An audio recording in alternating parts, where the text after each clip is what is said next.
All right, today is the big one, part 3. What the hell am I going to do with $100 million so I can do whatever I want every single day for the rest of my life? Welcome back to my channel. My name is Reese, and in today's video, I am going to be breaking down how I would be allocating and spending $100 million paid out from a lottery ticket win. Just as a quick reminder, here in Australia, we do not pay tax on gambling winnings, meaning I would be walking away with $100 million in cash. We are now officially into life-changing amount of money territory where I theoretically could just lump sum that money into a bank account, never ever touch it, and most likely never have to worry about chewing through it in my own lifetime. First off the bat, winning this type of money would have me sweating big time. I would be freaking out that my days are now limited. Deep down, I would most likely be on edge every single time I hop in a car or jump on a plane. This is because I would be freaking out that having this much luck and winning this kind of money would make it so that I'm going to be involved in an accident. I don't know why my mind goes there, but it goes there every single time. The other aspect of this as well, this freaking out moment, is I know deep down that I would have to try my very best not to tell a single soul about this sum of money that I've just come into, and that would be, I think it would be almost impossible to do. As exciting as it would be to run out and tell every single person I know, family members, friends, they act differently when they know that you have money. And this is something where I believe, the small sum of $100 million would qualify as. I would be trying very hard, at least before telling them, to put everything I need in place so that when I break the news to them, I do not need to worry about things like family members being greedy and then chasing me for money down the line, making my life a living hell. Basically, once the cat's out the bag, everyone would be finding out through Chinese whispers, and I have no doubt in my mind that those rumors would make their way around pretty damn quickly. So what would I be doing if I were to come into this sort of money? Step 1 would be to retain an attorney. Basically get a lawyer, a damn good one, most likely a named partner from a firm in a state that is not in the one that I am currently living in.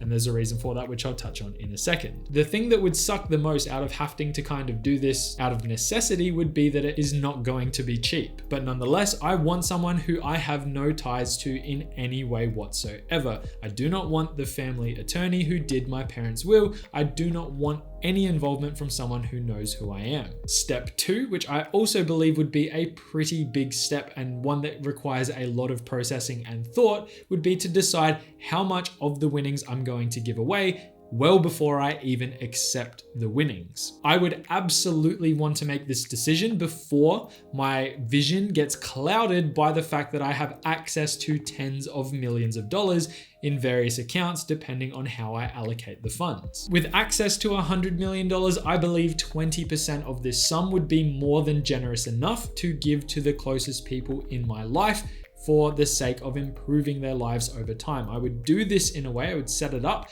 in a way that siphons money into their lives over time. It would not be lump sum allocations. And the intention of doing it this way, to not give them a lump sum, but to siphon it into their accounts over time, would be to support them long term. I want to relieve pressure on things like their home loan mortgage. I want to relieve pressure on things like the cost of living going up. And I want them to be able to allocate these funds towards really good causes like higher education, maybe improving their way of life, their mental health, those types of purchases. I don't want them to be able to go and blow it on things that if they go and spend that money, then they're just going to be wanting more when they realize they've made poor choices with it. I want to take away their ability to make poor choices with the money that I am being generous with.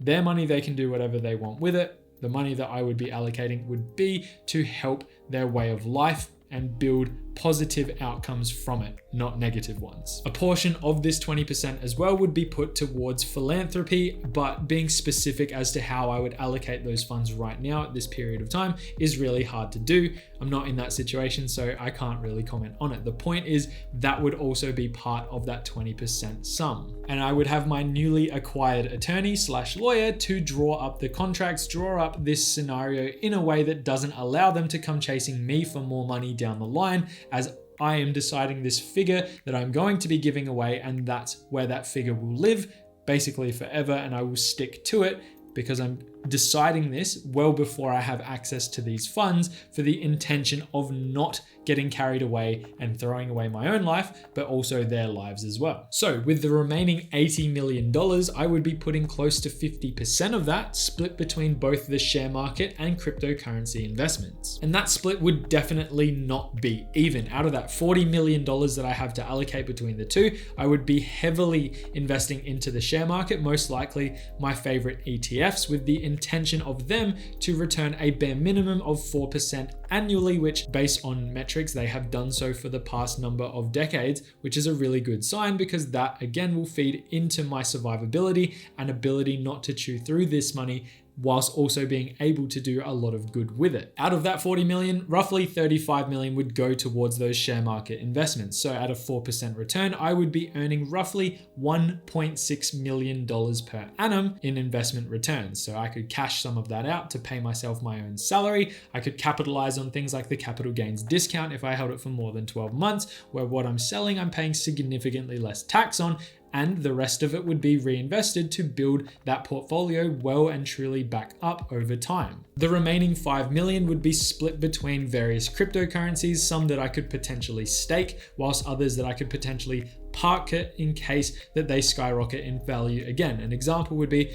I'd most likely be buying some Bitcoin, Ethereum, Cardano, VeChain, just to name a few. I would be staking what I can and hoping that they skyrocket in price as well. If they don't, well, it's a relatively small percentage of the 100 million. It's only 5% actually of that $100 million win that I would be gambling with, which I'm more than comfortable to lose, but also more than comfortable to give a go and see if I could make it even more in the long term. And this leaves me with $40 million left over. Now, 10 million of it immediately would go towards paying off my current debts, purchasing a forever home, one that I would say would be a little bit bougie. I reckon I would spend a little bit on it, and I would also be factoring in future maintenance costs, taxes, any types of fees that are going to be associated with managing the property into the future for the intended purpose of future-proofing so that I don't have to worry about them down the line. This 100% is something that would be put in place over a period of time that I would feel comfortable getting it all set up. I would be making sure that I do not need to think about any of the or where the money is going to be coming from in the event where I need to spend it on maintenance costs, any types of fees, anything like that. 10 million gone in a heartbeat, but for a really good cause in terms of setting my future up, where I'm going to be living and how I'm going to be living my lifestyle based on what's around where I decide to make that purchase. And this effectively would set me up for life in terms of my financials. I would have access or exposure to a range of asset classes, being property, cryptocurrency, the share market, and just cash in general, which would give me a really decent diversification if anything bad were to happen to any of these individual industries. And on the contrary, if they were to boom in certain aspects, I would also see hefty returns whilst not having to worry about them crashing all into oblivion. That would be a pretty sad day if that were to occur. And this would allow different areas of growth between my investments to happen over time. I might have my shares, which grow very steadily over a long portion of time. I would have my cryptocurrency gambles, which might grow very quickly and rapidly, or decline very quickly and rapidly as well, but I would have no reason to sell them. So unless they went to zero, crashed and burned, I wouldn't be too worried about their values for a really long period of time. So with that being said, that's 70 million accounted for. I now have $30 million remaining, which is an absurd amount of money. Pretty much straight away, I would be allocating 10 million of that between various bank accounts, between various banks for the intended purpose of covering any fees, bills, expenses that are going to come up into the future, as well as I would most likely be hiring a few extra hands around the house, maybe a cleaner, a gardener, potentially my attorney, anything like that, an accountant, anything that's going to cost me money over time. This is where that money would be pulled from, and I would be actively managing it to make sure that I have what I need to pay for the services that I'm going to be essentially employing. This is not going to necessarily be a cheap venture, but it's something that will improve my way of life, and so I need to account for it. So 10 million to begin with, and then I would adjust as required. Another 10 million would be locked up in cash, where I would be putting them into accounts like term deposits, which have high higher interest rates than what other accounts do. They're not the best at this point of time recording this video, but nonetheless, having access to liquid cash is important, and this is how I would be allocating it. Probably $2.5 million per big bank. There are 4 in Australia. No more really needs to be said about that. And that leaves me with a cool, calm, and collected $10 million to spend exactly how I see fit, which is pretty damn exciting if you ask me. I think $10 million is a hell of a lot of money. Now, the big spend out of that 10 million would most likely be I'm going to try and reserve myself to one luxurious car. It would most likely be a Lamborghini Aventador, because for some stupid reason, I have been in love with this model since it was released back in 2011. Once everything had been set up, I would most likely be taking some time for myself to go and travel to some of the more higher priority locations that I've been wanting to go for a really long time. And you can bet your bucket that I would be taking the gang with me. I would absolutely be upgrading all of my tech, because having functional and efficient equipment makes life so much easier. I would not be sparing any expense whatsoever. And finally, I would be planning out very vigorously what hobbies I want to invest more time and effort into, because now I would have access to time, because I'd be quitting my job. I would be making sure that I give myself everything I need, whether it be equipment, access to trainers, coaches, and teachers for the sake of improving at my hobbies. Most likely, based on what I've talked about in previous videos, that would be off the top of my head at this very point in time. It would be improving my YouTube videos and pursuing a topic that I definitely would need money to pursue a little bit more heavily. I would be absolutely sinking time into things like health and fitness, chess, and learning the drums, because they are all things that I've had on my list, which I definitely am doing portions of them, but I would increase that to the point that would hopefully give me more satisfaction and joy out of them. Now, having access to those resources, I have no excuse. I would be putting time and effort into them. Now, if you made it this far into the video, you may have noticed that some of the steps that I took were a bit odd or potentially align with another video I made talking about a post that discussed what you should do if you win the lottery. It was a lot of fun to put together, and there were a lot of really good suggestions that came out of it. So feel free to give that a watch. I've linked it down in the description below. Now would be a really good time for me to plug myself and say, if you could quickly hit that like and subscribe button down below. It really does go a long way for the channel. I really do appreciate the support, and it does not go unnoticed. So thank you for taking the time out of your day to quickly do that. Anyway, coming into this kind of money would either be a blessing or curse, depending on how the person allocates the funds and goes about telling the people in their life that they've come into this sort of money. I do not believe there would be any middle ground. It would be a huge adjustment to my current lifestyle, and hopefully I would not become another statistic like those who win large sums of money and end up losing it all, or in a worse position than they originally began with.